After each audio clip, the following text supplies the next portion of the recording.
మళ్ళీ తెరపైకి ఆర్టీసీ యూనియన్లు తెలంగాణ ఉద్యమంలో కీ రోల్. ఆ తర్వాత తొక్కేసిన కేసీఆర్ కాగా కనుమరుగైపోయిన యూనియన్లు చివరకు యూనియన్ ఆఫీసులు ఎత్తేసారు.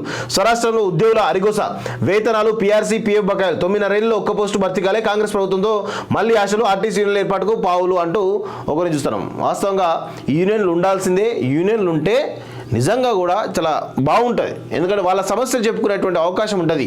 ఒకవేళ రాష్ట్ర ప్రభుత్వం తీర్చినప్పుడు వాళ్ళ సమస్యల గురించి సమ్మేసే అవకాశం ఉంటుంది, నిరసన తెలిపేటువంటి అవకాశం ఉంటుంది, అనేక రకాల రిప్రజెంటేషన్ ఇచ్చేటువంటి అవకాశం ఉంటుంది. అందుకే యూనియన్లు, కార్మిక యూనియన్లు అనేవి ఏర్పడతాయి వాస్తవంగా. కానీ కేసీఆర్ అనేటువంటి ఒక దుర్మార్గుడు, దగుల్బాజీ ఈరోజు యూనియన్లను నిర్వీర్యం చేసి ఈరోజు వాళ్ళ హక్కులను కాలరాసినటువంటి దుర్మార్గుడు కేసీఆర్ అని చెప్పేసి మనం చెప్పవచ్చు వాస్తవంగా. మళ్ళీ తెరపైకి ఆర్టీసీ యూనియన్లు తెలంగాణ ఉద్యమంలో కీ రోల్. ఆ తర్వాత తొక్కేసిన కేసీఆర్ కాగా కనుమరుగైపోయిన యూనియన్లు చివరకు యూనియన్ ఆఫీసులు ఎత్తేసారు.